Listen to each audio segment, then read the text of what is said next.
think that's a great idea. But the problem is, how do we play a relatively complex piece like Romanza and make it sound beautiful in an objective way and to make people want to listen to it more than once? The solution, we have to come up with a list of objective things that we can manipulate to come up with an expressive performance of this piece, or any piece. It's always the same. We don't just make up expression as we go along. I mean, at some point we do, but we need to first establish the protocols and the 5 elements that we're going to use to analyze, describe, and interpret music. They are, not necessarily in order, harmony, texture, rhythm, melody, and form. And melody is more or less a result of the first 3. And we'll make more sense out of that in a minute. So let's start talking about harmony. Harmony is probably the most emotive, effective part of the 5 elements, because we have, you could have a harmony like this, which doesn't do much. You could have a harmony like this, which kind of says a lot. I'm not saying we want to make that harmony, but there's another one. But we're going to deal mostly with major and minor chords. And in one case in this piece, there's a dominant 7th chord. The harmonies, as they move, when I use the word harmony, I mean, of course, chords. But in classical music, we mostly say harmony because harmony is kind of a dynamic environment where all of the notes aren't presented like in a chord chart. In this case, we've got an E minor chord that it starts with. But we don't know it's E minor when you just play those 2 notes, a bass E and a melody B. But then you hit another B, still isn't major or minor, it's only a 5th. And then when you finally get to the G natural, then we hear that it's E minor. So think of harmony as an unfolding in kind of a horizontal plane as we move through the notes. But we're still going to have a moment, in this case a measure or 2, where you're going to have E minor harmony, and then you're going to have an A minor harmony, then back to E minor, and then to B7 harmony. Still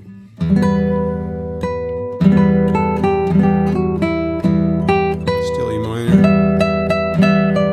A minor, B.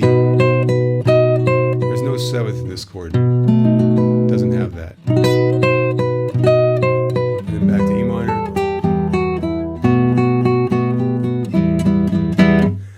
Now it's gonna modulate. The middle part is going to be E major to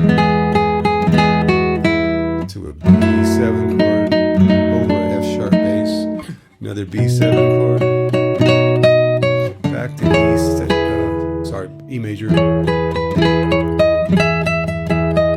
then to an A major chord, and then an E over B, and then a B7 chord. And that's pretty much how it's all built. Now, in a minute, we're going to talk about how to be expressive with those chords, because a 7th chord is much more emotive than a major chord, as I mentioned earlier. So that could very well imply that we should get louder. So in the 5 chord, which can be a 7th chord, like in this case it is, if it's got a 7th in it, it gives it more kind of tension. And we want tension because we like release. So when we have tension, which is a 5 chord, a dominant chord, it releases when you get to the 1 chord, which is the resolution. You wouldn't go, it's more or less going to be, that's a 5-1 cadence. Cadence is a word we use in classical music, which just is typical chord movements from one position on the 7-note scale to another. In this case, it's called an authentic cadence because it goes from 5, or 5, B7, to 1, which is E. So authentic cadence are going to happen about 7 or 8 times in this piece, and it's always going to be from a B to a E minor or a B to an E major. Okay, so now let's get on to texture. Texture is fairly simple in this piece, but texture is how many notes are there played together, are they played apart? We call it one note at a time. That's called monophonic texture. Two notes at a time moving together, that's called homophonic. And more than one note moving separately, that's called polyphonic. So this is a polyphonic texture. We've got the melody, which is a soprano voice, for instance, is playing on downbeats. 1, 2, 3, 1. And then the other two in the treble, or we'll call them alto voices, they're happening on triplet 2 and 3 in each beat. And then you got a bass.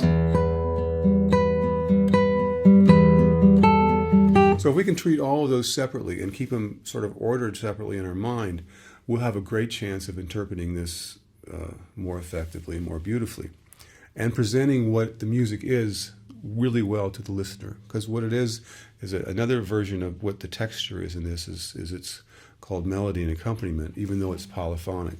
And so you've got a melody, but you've got accompaniment too, and you don't want to play them at the same volume. You want to play them at different volumes.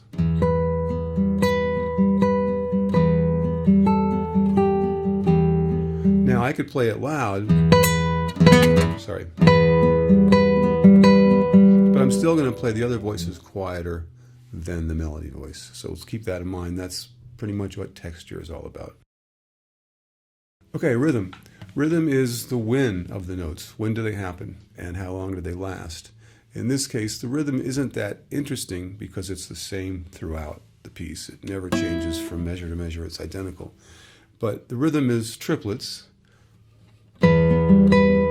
beat being where the melody is.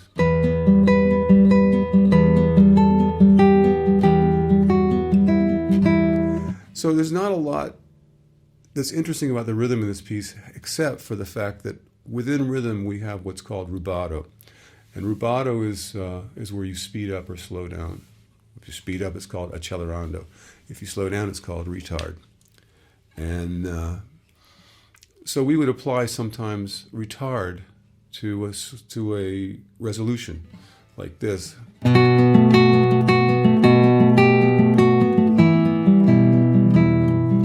That would be effective. We wouldn't do it the other way. We wouldn't go.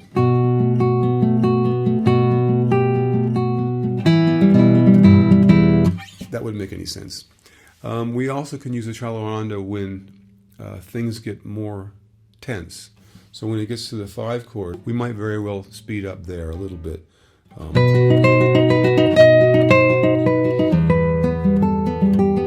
then slow down a little bit when it resolves to the 1 chord. That's pretty much it about rhythm. We'll talk more about it specific to this piece in a moment. Melody. Melody is when you take harmony and you take texture. This texture is melody and accompaniment. There's only one melody. When you put them all together, it kind of turns into melody. What we're going to do with melody, the most important part about any piece, of course, is the melodic part. Even though I still believe that harmony can create more emotion than the melody, it's kind of arguing, you know, do you like your brother or your sister better? They're not the same, but they're both your siblings. So what we're going to do with melody is we're going to always play it just a little bit louder than the non-melody. And let's try to think of it not that way, but to play the non-melody quieter than the melody. If you think to play a melody louder, you're not going to be playing quiet very often. So we can play really quiet.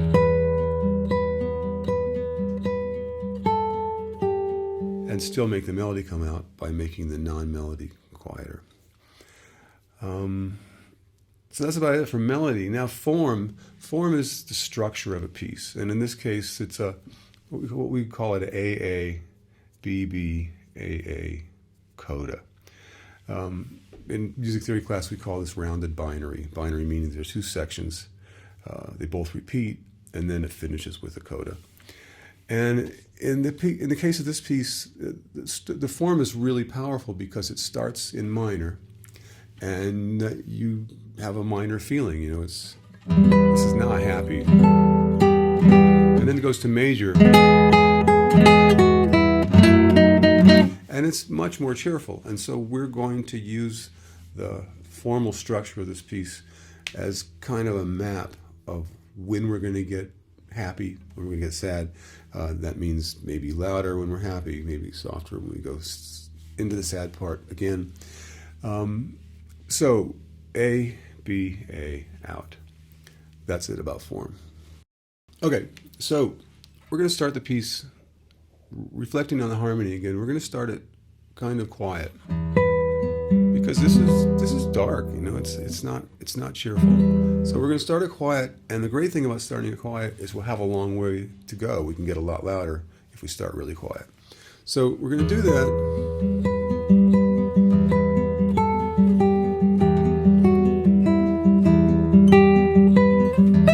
Oh, another thing about melody, which is interesting. Frequently when melody goes up, when its whole identity is going up, we sometimes will crescendo then. And when it goes down, sometimes that'll be an indication that we can get quieter. And it really has a lot to do with the tension and release thing. When it goes up, it does create a little bit of tension. And when it goes down, you feel some relief. That's not 100% always right, but that's more or less how it works. It's going to go.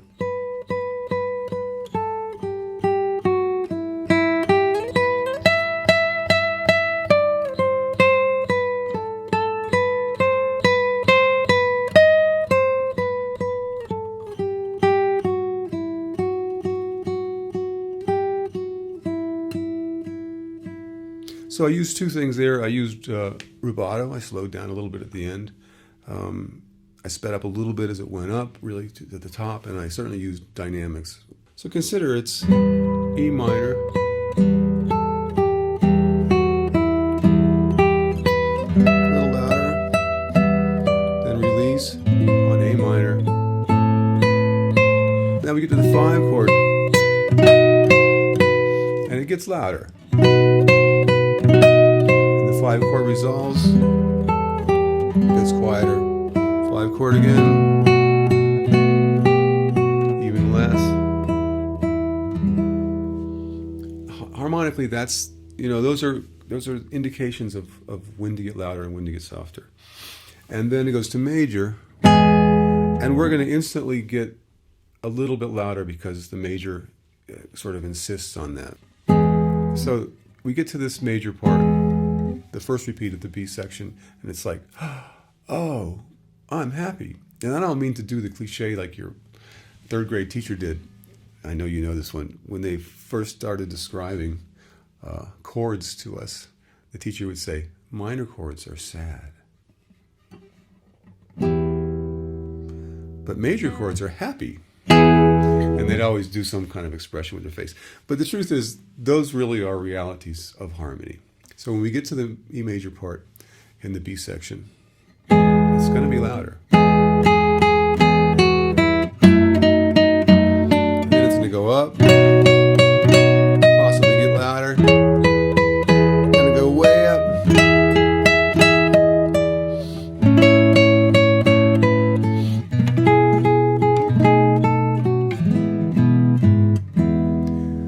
So that's the journey it's going to take, and much of that was indicated by melody. The melody went up, and we got louder, and the melody went down, and we got quieter. So harmony and the melody are so closely connected that we almost can't talk about one without talking about the other, but we do, because that's how we analyze stuff. Now, having to do with rhythm. Again, all we're going to really change or manipulate with this piece is rhythm regarding accelerando and retard. So where might we accelerate? We might accelerate when it's going into tension.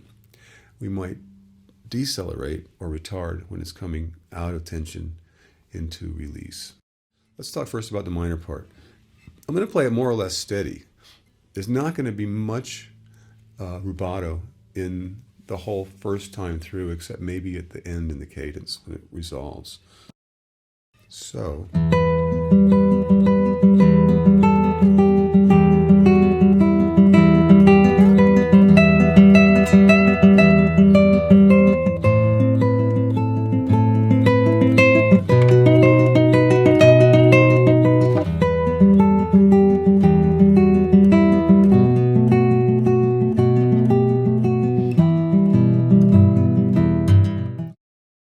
And then as it goes back up to the second repeat of the first E minor section, the A section, I'm going to leave the retard and accelerate a little bit through the ascending arpeggio, and then retard again back into the home tempo when I get up to the beginning of the melody, like this.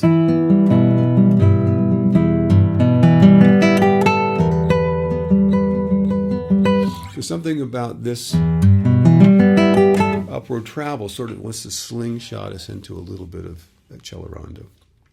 Then we get to the major part, and it's going to be, so there's going to be another cello rondo, and then a retard.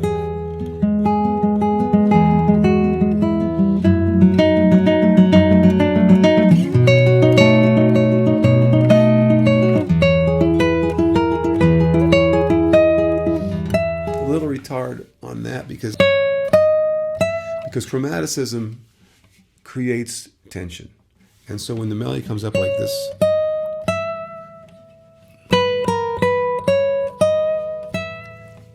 this wants to go so badly to E that we can sort of prolong it just a wee bit to add more tension to it. And then because tension, again, the result of tension is always going to be release. In this piece, sometimes it goes on longer, but when the tension resolves into release, we want to just relax into it. So that's why we. And then you're back to a tempo again. A tempo means the original tempo. Tension, release.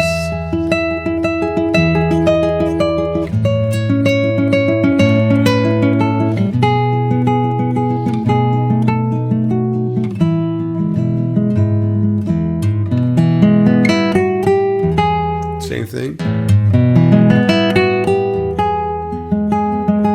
And then it does the E major section again, the B repeat section. And we do it a bit the same. You know, we can make more intensity the second time that it plays, or we could not. Either way, we can do that.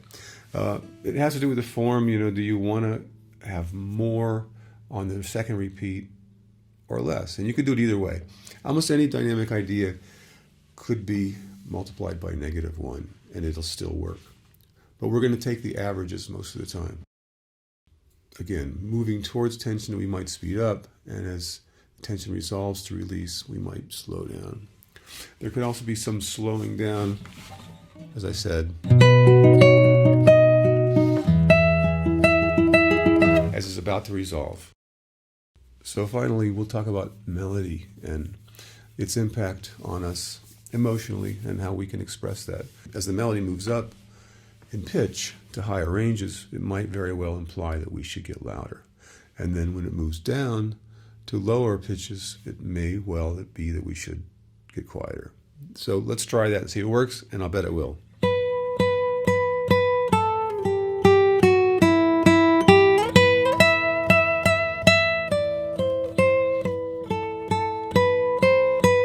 Chord resolution.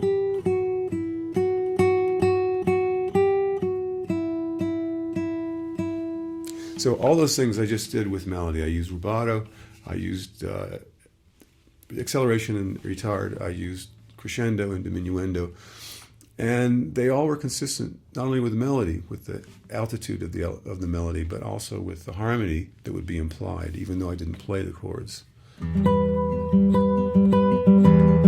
And then in the major part, then you have, this is painful. Anytime you have 3 consecutive chromatic notes,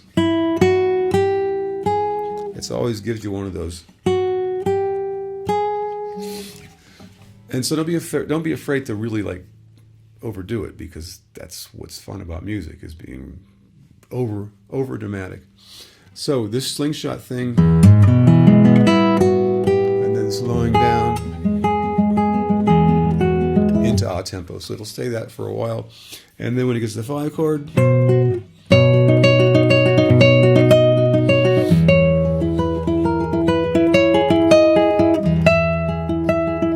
another one of those chromatic things. So we're gonna use the melody, and we're gonna crescendo. We don't have to do it every time it moves, but we're gonna crescendo when it moves up, and when it's about to get there, we might get a little quieter on the resolution. And when things go down, we might very well get quieter. But don't forget, the harmony will mitigate all that. You know, if you get down to here, because there's a 7th in this, it's a B7 chord, even though it doesn't have a 3rd in it, but it's got the 7th, and that gives it a bit of tension. So even though we've moved down in melody, this harmony may very well mean that we should play it a little bit louder. So if you make yourself work in a way where you work on melody by itself, or you work on it as an individual player in the texture that you're playing, you'll start to really get it. So the first way to do it is to play it by itself.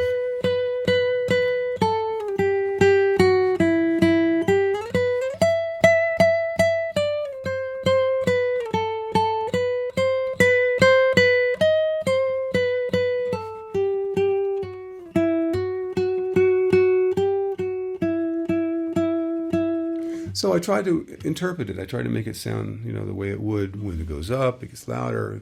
It goes down. It gets quieter. And then I'm going to do it while singing it. That's a little high, but I'll try.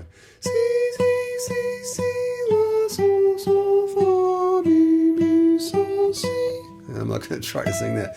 But anyway, singing it and assigning a name to the notes is something that makes our brain sort of bite in and grab it even better. And then you can play together, but singing the melody while you've got the texture going.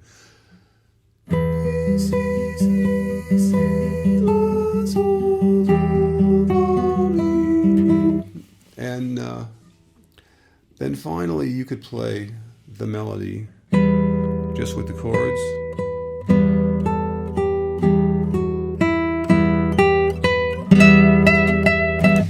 And then you could play the chords by themselves and sing the melody without using your finger. Si, si, si, si, la, sol, sol, fa, mi, mi, sol. So you can do that. It's a great way to practice when it goes up too high. By the way, if you don't want to sing in this falsetto, you can just put everything down an octave. Si, si, si, la, sol, sol, fa, mi, mi. It's a great way to learn it. And then finally, put all the voices together and just make it beautiful. Not a bad idea to do some vibrato. We'll talk about that in another lesson.